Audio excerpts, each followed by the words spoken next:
Routing basics. Routing is the foundation of all good networks. A solid understanding of how it works can save you a lot of time and frustration, as well as set you apart from the pack in your career goals. We'll begin this nugget by looking at the purpose of routing, and we'll also dissect the routing table. Then we'll compare the manual routing process to the dynamic process, and we'll finish up by looking at the different routing protocol categories and types. In its simplest definition, the purpose of routing is to direct datagrams end-to-end on a network. You've got to remember, though, effective routing is dependent on a hierarchical addressing system, and we discussed that a little bit in the OSI nugget when we talked about the analogy of an envelope and a message being sent across the United States Postal Service in reference to a datagram being sent from one portion of a network to another. This hierarchy is evident when we take a layer 3 logical address and divide it into its two portions, the network and the host. The host is used whenever we're in a local area network to get from one interface or one computer to another, and the network is used to route over the backbone, which in most cases is the internet. This is going to be true whether we're dealing with a logical address in respect to IP, IPX, DECnet, or any other protocol that has a layer 3 addressing system. In a simplified diagram like we have here, routing seems to be pretty easy. You simply follow the only path available. But in most cases in your networks, you're going to have multiple paths available at every one of these routers. So how then do we make the decision to route the packet from one end to the other without getting it lost? The answer to that is in a route table. The simplest way to show what a route table does is to draw the analogy to a road trip. Now, my road trip is going to be a bit different than most of you will take it. I'm going to start off in Los Angeles, California. I want to end up in Dallas, Texas. The key here is I don't have a map. So I'm going to take off down the road, and as I go down the road, I'm going to hit street signs to let me know what I should do. In this first instance, there's a billboard or a street sign that says, take I-10, 960 miles. I'm going to do so. I'm going to hit the next one that I see, and this street sign will tell me now take I-20 for 420 miles. I'll do that. Note along the way there are other options, and it's these signs that keep me from going down another path. Continue down my path, I hit another sign that says take I-30, Interstate 30, another 45 miles to arrive at Dallas. I do so, I finally get to my destination, and I could not have done it had it not been for these instructions along the way that also gave me a metric of sorts telling me how many miles I will be on this certain path. These same guidelines hold true in the networking environment. As a datagram leaves the computer N1, it's going to go down its path until it hits a router. As soon as it hits a router, it's going to be given specific instructions on the path to take from this point on, and it's going to be based on a metric similar to what we had here. The path to take and a metric that said we're going to take this path because it's 960 miles versus this path that might have led us to Dallas, Texas, but maybe it was 1,800 miles. Same concept here. You continue to the next router, same thing. Consult the route table. It tells you which path you're going to take next because I have a couple available here, and it's going to provide a metric as to why. Do the same thing at the third router, and eventually we will arrive at our destination, which in this case is the computer N2. Let's look at a routing table more closely. A routing table is going to be populated with entries that come from one of three sources. The first could be a direct connect, so in other words it's an interface right on the router, or it can be a static entry, and this is a manual entry put in by an administrator, or it can come from a routing protocol, and there are a number of routing protocols that we're going to cover later in this nugget. What's important to know is the information that you will get out of each type of entry. If you have a direct connect entry, you're going to get the network number that you're trying to go to, and the outgoing interface. And that's easy enough because what we're talking about is directly connected networks. So in reference to this router, the directly connected network 192.168.2 exists out of interface E0. So it gives you the network and the interface. For static routes, it's going to give you the network, a metric, and the next hop. So if I was an administrator of this router, I would put an example in here of a route to 192.168.3.0. So this is the network. The metric would be 1 for one hop, and the next hop would be 192.168.2. Whatever this interface number here is, because that's on the same local area network, and it's the next hop for me to get to this network. The last is, again, the routing protocol, and you will get all four pieces of information if you get a route put in by routing protocol: the network, the metric, the next hop, and the outgoing interface. As you might have guessed so far, the definition of next hop is the next layer 3 addressed device that we hit in our path to our final destination. That's why from this router, the next hop would be the interface here on this router. And from this router, the next hop would be this interface here. And from this router, it would be the final destination.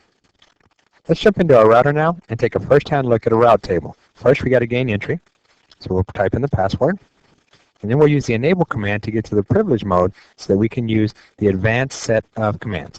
The one we're going to use now is show IP route. And what it's going to give us is a readout of an IP route table.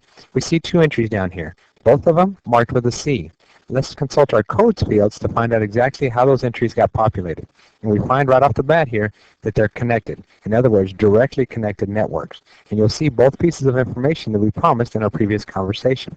First the network, and then the outgoing interface. True in both cases. Now, examples of the other two, the static and the routed protocol type of entries, we're going to discuss later, and the reason for that is static represents the manual process of routing, and the routed protocols represent the dynamic process of routing. What I do want to show you now, however, though, is that the IOS within the router is going to divide the route tables along the lines of the different types of protocols. So we have a show IP route here, and if I type in show IPX route, which is related to the network protocol, I get a routing table as well. And it has different codes. You still have the directly connected, but it has some others as well, like RIP, EIGRP, NLSP. These are routing protocols specific to IPX. You also will have a DECnet route table if you're running DEC on your routers. And it's a bit different. It doesn't have the codes associated with it. It's kind of a bare bones routing table, but you do have the pertinent information. You have nodes, you have the cost, which is a metric, you have the number of hops, we discussed that, the layer 3 devices that you will hop through, and it talks about the next hop to node. It has these other fields as well, but we won't get into those in this nugget. Another key point to note in reference to routing tables is as we're going from N1 with a final destination of N2 on the network 192.168.7.0, some of these fields will actually, 1, will always be the same, 2 may change, and 1 will always change. Let's find out which those are. First of all, when we're going from N1 to N2, we're looking for the network 192.168.7.0. That will be true for the entire time that this datagram lives on the backbone. So this field will always be the same. Now the two that may change, the metric, because we don't know if the next hop is a metric of 1 in the case of hops, or if you're using an advanced routing protocol, the metric is based on something different, bandwidth and other costs, and that may change. Also, the outgoing interface. It may change or it can be the same. Looking at our diagram, it would be the same when we go from this router. The outgoing interface would be E0. When we get to this router, the outgoing interface again would be E0, but on a different router. Now the field that must change, the next hop. This cannot be the same, and the reason for that is, if I leave this router with a next hop of 192.168.2. The address of this interface, when I get here, if I have the same next hop in my route, then I will simply give that datagram to myself, and I will loop a route here within this router.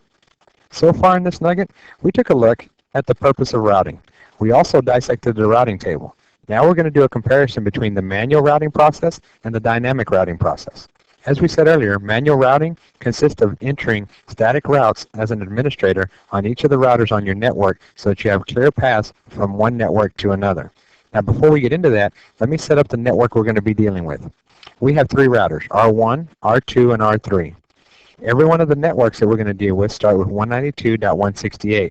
To simplify the diagram so it doesn't get cluttered, I simply put in .1.0 here, 2.0 here, 3.0, 4.0, and 5.0. Each of these networks are independent, 192.168, 1.0, and so on.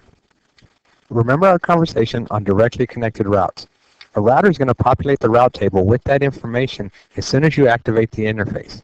And that's what we're going to see here. Router 1 is aware of everything in the red just by default with its initial configuration of activating each of these interfaces. It knows of 192.168, 1.0, 2.0. Router 2 knows of 3 networks, 2.0, 3.0, and 5.0 because they all are directly connected. And Router 3 knows of 3.0 and 4.0. Note that 3.0 is a shared network between Router 2 and Router 3. So it knows that Router 3 is out there, and Router 3 knows that Router 2 is there. And the same thing exists here on the 2.0 network, where Router 1 is aware of Router 2, and Router 2 is aware of Router 1. We're going to use this initial configuration as a base to build up our manual routing, and the way we're going to do that is we're going to add static routes. So before we do that, let's add some addressing here. As we know, this is all part of the 192.168 network, 1.0 here, 2.0, 3.0, and 4.0, but we need specific IP addresses on these interfaces. So here we go. I'm going to have .2 on this interface, .1 here, and you're going to see a little pattern. Pretty simple, .2, .1, .2, .1, and .1. So just so you know, 192.168.1.2 exists here, 192.168.2.1 here, 192.168.2.2 here, and so on. All right, so what we want to do first is we want to test our connectivity. We're going to start with R1 and see how far we can get. First, we're going to try to ping 2.2, which is this interface right here. Let's jump into router R1 and start our test. First, we need to gain access. So we'll type in our command here for our password. And we're going to type in the enable command to get into the privilege mode. And here we are. First thing we want to do is ping 192.168.2.2 from R1. All right, we sent 5 packets out, 100 bytes each. Our success rate is 100%. So each of these exclamation points is a packet coming back in response to our ping. The next test is for us to ping the other interface on the router 2, which is 192.168.3.1. And we'll see that here on this side of R2. So let's try that out. And as you can see, we're not getting a response. Each of these dots is going to represent the timeout in the ping. The reason for that, R1, as we said, is aware of router of network 1 and network 2, but it knows nothing of network 3. So that packet, that echo request, never leaves R1. It just gets stuck here in the router.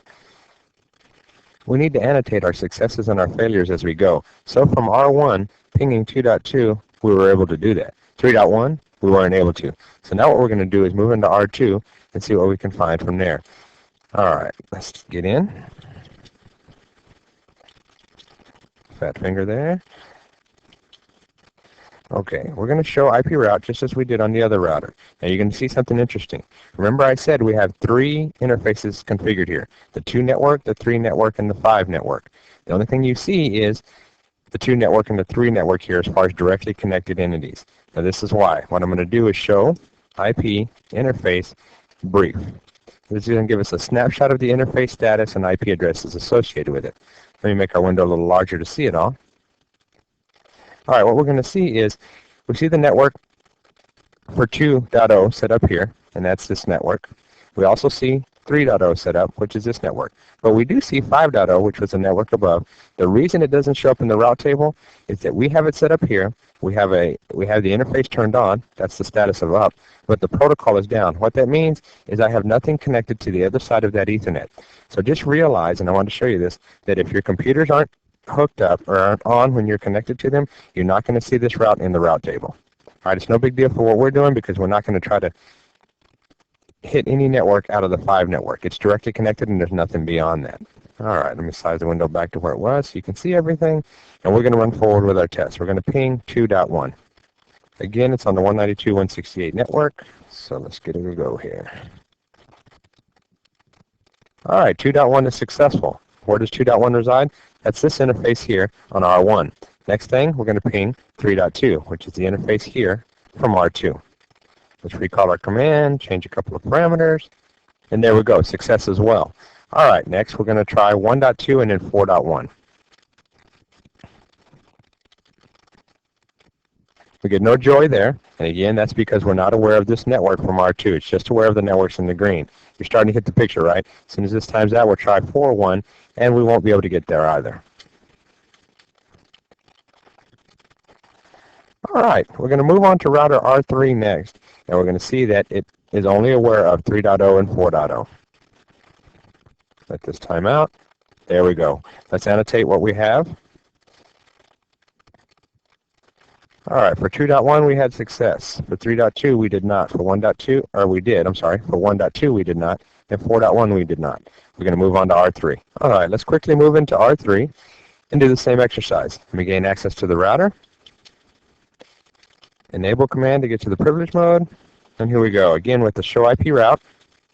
What we're going to see is the 2 directly connected routes, 3.0 and 4.0 here. Now let's ping for our test. One is 3.1, the next will be 2.2. 192.168.3.1. We see success there. And now let's try 2.2. And we get no success there. So let's annotate that. and our record down here.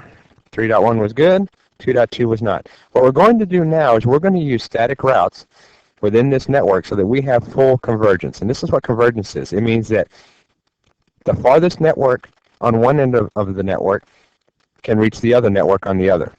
It's just simply saying that all routers have knowledge of all other networks within the network that it might need to get to. So our goal is convergence, and we're going to use static routes to get there. And we're going to annotate, as we change the static routes, what networks we're able to get to along the way. Now, if I speak of convergence, meaning that any host on your network can get to any other part of your network, I didn't run the test of R3 getting to 1.0 as a network or R1 going to 4.0. The demo was so long with the timeouts and everything else, so I'm just going to include them here. Let's understand that 4.1 as an interface way over here from R1 is not reachable. I mean, if 3.0 network isn't, then definitely 4.0 is not. And then from R3, the 1.0 network is not reachable either. So I'm going to annotate that the 1.2 interface cannot be reached by R3. All right, now we're going to use our static routes. Let's jump onto R1 and start creating our routes. The first thing we're going to do is we're going to add a route so that R1 can get to the network of 3.0. So what we have to do is get into configuration from terminal mode. And once you're in, you're going to use the command IP route. And then you put the network you want to get to. So in this case, it's 192.168.3.0. The associated mask. And this is a 24-bit mask. So it's 255, 255, 255.0. And then the next hop are how you get there. So if I'm at R1, and this is the network that I want to get to, and I've given the mask, the next hop to get there is 192.168.2.2. So it's this interface here. All right, and there you have it. That's going to be our route that's going to enable us to get to 3.0. Now, 4.1, we use the same route. We give it a different network. All right, so let's just recall this. It's going to be the same hop, but this time we're trying to get to 4.0. So you see that command there, the mask, and then 2.2 is the same hop. Enter that. Let's control this. So we exit the configuration mode, copy, run to start, and then we're going to show our IP routes and see that those two are included as static routes this time. Give it time to build. There it is. Show IP route. Excellent. Here we have them. The 3.0 network via 2.2. The 4.0 network via 2.2. Remember I said static routes are going to give you the network, the metric, and then the next hop. This is the metric. It's saying it's one hop away. So let's try out and see how successful we were. The first thing we want to do is ping 3.1.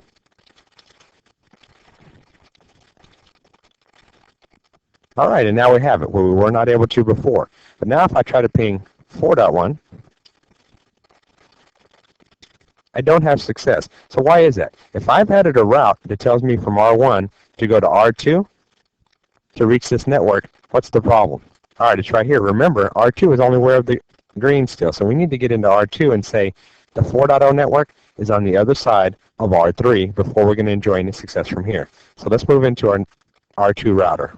Before we go there, though, let's go ahead and annotate the fact that because we added one route, we are able to now reach 3.1 from R1. All right, now let's get into our router. Here we find it in waiting. We just logged in, entered both passwords. I'm in the privilege mode. So what we have to do is get into the configuration from terminal mode as we did before. We're going to add an IP route. So here's the statement. What we want to do first is add an IP route from R2 to the 4.0 network so that we can allow R1 to get to 4.0. All right, so let's do that. 192.168.4.0. Again with the mask, it's going to be the same. And then the next hop. All right, so if I'm at router 2, the next hop to get to this network is 192.168.3.2, this interface right here. So let's put that in. All right, the other route we want to add is going over to 1.2, which is down here, because we want to get from R2 to this network as well, because eventually we're going to want R3 to come across to here too. So let's add that route, IP route. This time, we're going to obviously change the network, because we're trying to get to 1.0, but also we have to change the next hop. Because if we left it as 3.2, we would be telling R2 to get to this network, send the packet here. Obviously, that would be in the wrong direction. So our gateway next hop at this point is going to be 192.168.2.1. All right, let's Control Z, and let's find out.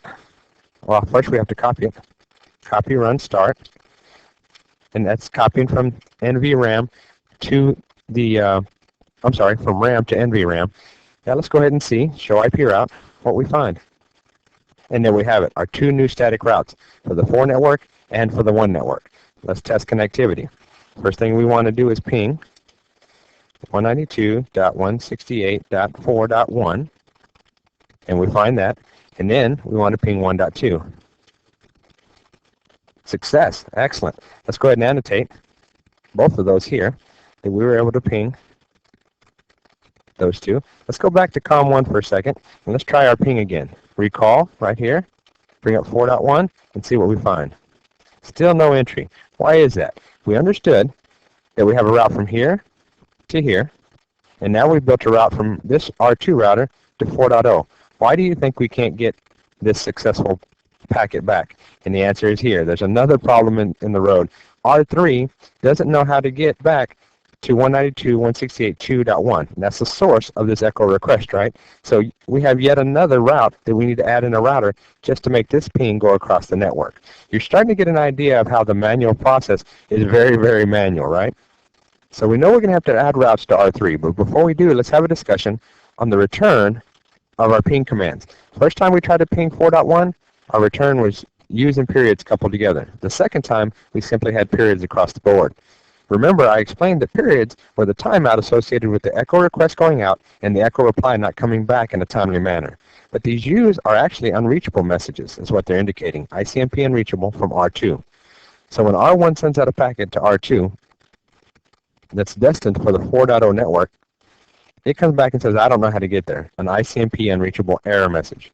In the second instance, R1 sent it to R2, R2 to R3, so it reached the destination. It was simply that R3 didn't know how to get back. There's no ICMP error message associated with that. All right, let's move into router number 3 that we find in waiting here. It's in our config mode already. See, I logged in to the different levels. I'm in config T. Let me add the IP routes that we need. We do need a route to 2.0 network and the 1.0 network. Same command, IP route. The network you want to get to, 192.168.1.0. Mask 255.255.255.0, and then the gateway. All right, so if I'm at router 3 here, and I want to reach the 1.0 network, or even in my next instance when I want to reach the 2.0 network, the next hop is 192.168.3.1. So it's this interface here. Let's type that in. All right, let's make a network entry for the 2 network as well. Let's copy this. And then we're going to give it time to build and show the IP route so that we can see that we did indeed, like before, add the 2 routes. Give it time to build here, show IP route, and there they are. Route to the 1 network, route to the 2 network. Let's try our ping now. 192.168.2.2. Success. The next one is going to be 1.2. And we get there as well. The reason we were able to get there is R3 had a route to the 1.0 network via R2. R2, we just added a route to the 1.0 network via R1. And when we first started, we added a route from R1 all the way back to the 3 network. So it's able to get here. That's why this was able to transverse the whole network. Now we can go back to R1. And let's recall our ping command to 4.1. And now we have success because that packet was able to get back from R3 to here. All right, let's annotate our successes. We were now able to ping this network from here, this network, and this network. We finally have convergence in our network. Do you see how much work it took to get here, though? Keep in mind, this was just the initial setup. Later on within the life of our network, there will be moves, adds, and changes, other networks being brought in and networks taken away. It will be just as much work with a statically built manual network to bring ourselves to convergence. Another thing to keep in mind is routing loops. All right, this is a manual process and done by an administrator. Therefore, it's open to mistakes. So let's take for an instance. If R2 here, we made a mistake and said to get to network 192.168.1.0, which is over here, let's send it to this gateway of 3.2. Remember how we almost did that had we just copied the command in R2, changed the network but not changed the gateway? it would send it the wrong way. Then what would happen? We'd have a loop essentially. Whenever R3 tried to ping 1.2, this interface here, the packet would go from R3 to R2. R2 would look at its route table and say, oh, that's back to you. And they would sit here and send this packet back and forth endlessly. With manual routing, we also need to be aware of what has to be done to achieve some level of redundancy. All right, we see the network diagram as we did before. I added a new link, though. It's an Ethernet link for the 6.0 network between R1 and R2. It's there in case 2.0 ever goes down. So let's say that it did. 2.0 goes down. I have my original routes that take me from R3 to network 1.0 via 3.1. No problem there. Here I have a problem, though. The route I set up from R2 to get to the 1.0 network used to go through to this interface, 2.1. That has to be changed. In fact, now it has to be 6.1, which would be this interface here. All right, R1 is directly connected, no worries there. On the return path, R1 to get to the 3.0 network used to be set to 2.2, which was this interface here. When that link goes down, that has to be changed to 6.2. All right, and then R2 is directly connected to the 3.0 network, so we have no changes to make. Not a lot, but you got to understand that in the event of failover, you probably don't have time to get into the routers and make these changes. And then what happens when you have to restore it to its original configuration? This is all just to have a level of failover. So when one link goes down, you can go to the other link. You're paying for two different links here, and can only use one at a time. So it doesn't even allow any type of load balancing. And load balancing is being able to use both of these links to transmit data simultaneously. So you see the work involved in the inherent shortcomings with manual routing. So it just so happens, by coincidence, not, that routing protocols address three main things: dynamic routing updates, prevent routing loops, and prioritize multiple routes to the same destination. In other words, they're going to set up the convergence of your network here.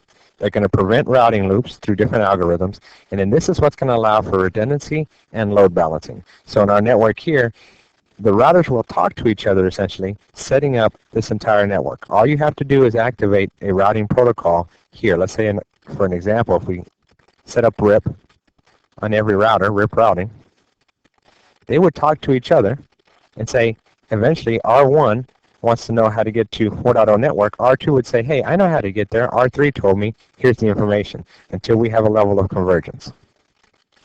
There are many other routing protocols besides RIP, and you have the option of using any of them within your networks. The thing to keep in mind is every routing protocol will have these three goals in common, but they're going to address each one in different ways with different tools and different processes. I can't say enough about routing protocols and how they make the life of a network engineer much easier. I mean, we've seen on a very small scale, 3 routers here with networks in between them, what it takes to set up a manual network with static routes. And then we haven't even talked about what happens with moves, adds, and changes.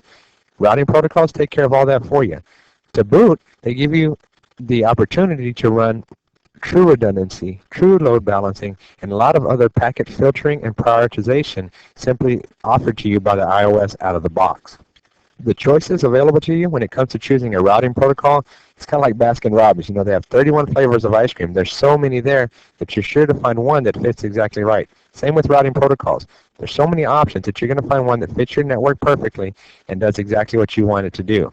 In fact, there's so many. Before we get into the discussion of the different routing protocol types, let's look at the 2 major categories that they're divided into. The first is interior gateway protocols, commonly referred to as IGP. The next is exterior gateway protocols, called EGP. The interior and exterior portions of this name are in reference to your company network, which is found back here. Let's say I have company A. The internet is going to allow for unique public IP addresses to give to them, and at the same time, going to provide them with a unique autonomous system number. That's what the AS stands for. Essentially, it's a way of grouping your organization into one entity known to the internet. And the reason for that is these exterior gateway protocols are going to route from autonomous system number to autonomous system number. So this is what they're aware of. And instead of having long names here like pacbell.com routing to AT&T WorldCom.com or anything like that, they can simply route autonomous number 5, autonomous system number 6 to each other. All right, and then the interior gateway protocols, as we said, are internal to your company. So they're not on the backbone here, as the exterior are, but they're here within your organization and between your routers in your different departments. Because the internet is built on standardization and it only routes one protocol, which is IP, the choices within the exterior gateway protocols is kind of slim. In fact, the main choice is BGP version 4 that you're going to find out there. And it's the protocol that's going to route from one autonomous system to another. Now we have many more choices within the IGPs, and the reason for that is we have a lot of protocols running interior. We can have IP, IPX, we could have DECnet, AppleTalk, and then the list goes on. But I'm just going to list some examples from IP and IPX. I have RIP version 1 and 2, IGRP, EIGRP, and OSPF for IP. I also have a version of RIP for IPX, a version of EIGRP for IPX, and then NLSP as well. So these are the two major categories within routing protocols. First the EGP and then the IGP. There are so many protocols within IGP that it is further subdivided. And the three choices we have there are distance vector protocols, a balanced hybrid protocol, and a linked state protocol. Let's start by looking at distance vector protocols. If I have a small network with routers A, B, C, and D, all of them connected together, and D is aware of a network over here called X. What's going to happen is D says, I know of network X because it's directly connected, and he's going to tell router C. Router C says, I can get to network X if you send it to me, telling B. B is going to tell A, I'm connected to network X. Essentially, it's routing by rumor. A has no idea that on the other side of B, there's two other routers before it gets to network X. It simply knows that if it needs to get to network X, it sends the packet over to B.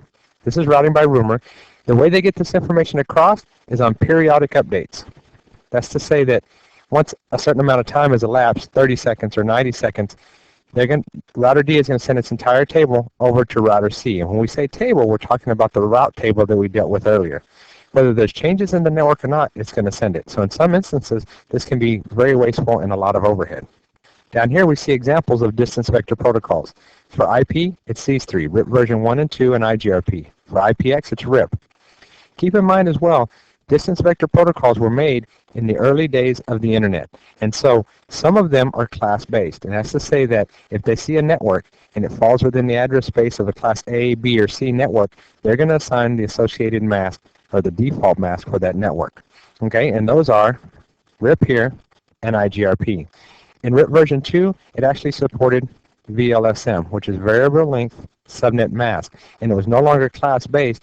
Now you can change the mask and do a lot of cool tricks to help out in your route tables, making them smaller and more effective.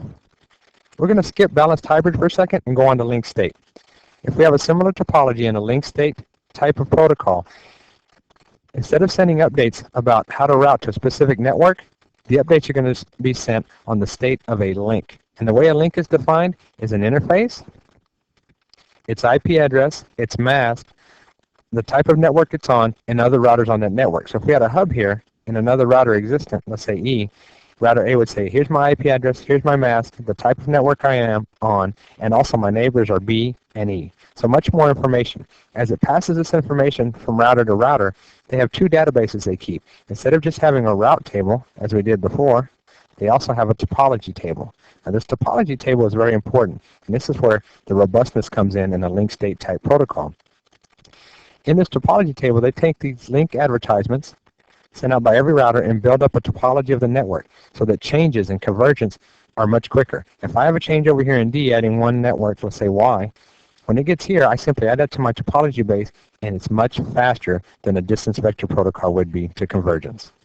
Another advantage of linked state protocols over distance vector is that instead of sending out periodic updates, whether they're needed or not, it sends out incremental updates. And that just says it sends out updates whenever it's needed. If there's a change on the network, then they're sent out. If there's not, this network could be silenced. You can see the advantage in a large network where you don't want a lot of overhead and you've got a lot of traffic running through there, where with the distance vector type protocols, they're built for smaller networks.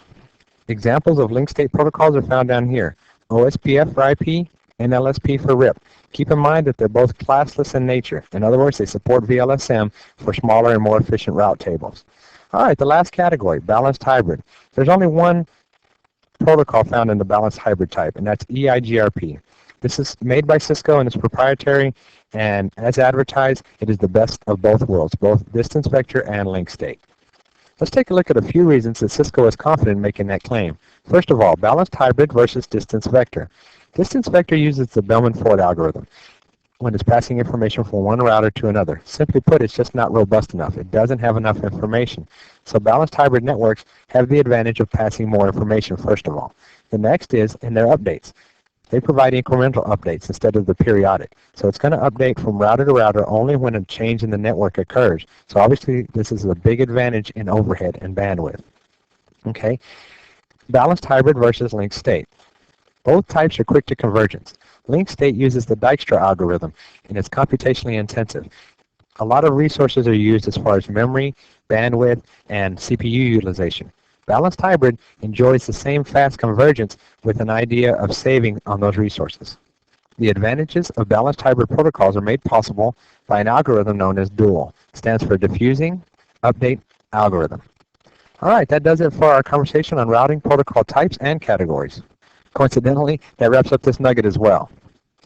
In this nugget, we covered the idea that routing is the directing of datagrams end-to-end on a network. We also saw that routing tables are the tools that define a path from one end of a network to another, and they're populated by three types of entries: directly connected, static, and dynamic. Noting that the dynamic entries use routing protocols to gather the information. Then we set up the manual routing for a small network to illustrate the complications with this type of method, which better allowed us to appreciate the dynamic routing protocols and what they can do for us.